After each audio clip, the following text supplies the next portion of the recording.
सल्लल्लाहु अलैहि वसल्लम कायनात की ऐसी मुनफरिद हस्ती हैं कि मादात धूर वमा अतैना बिमिस्लिही वलक़द अता फ़अजज़ना नुज़राइही।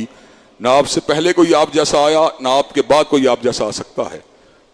अल्लाह ने आपसे इजहार दीन का और क़याम दीन का वो अज़ीम काम लिया कि आपके हीन हयात ही पूरे जज़ीरतुल अरब में अल्लाह अकबर की सदाओं को बुलंद कर दिया गया और आपकी रहबरी जो थी वो पूरे जज़ीरतुल अरब में आम हो गई। आपके बाद आपके तिलामज़ा ने, आपके रुफ़ाका ने, आपके सहाबा ने और आपके अहलुल बैत ने आपके मिशन को आगे बढ़ाया और पूरी दुनिया के अंदर इस्लाम के झंडों को लहरा दिया।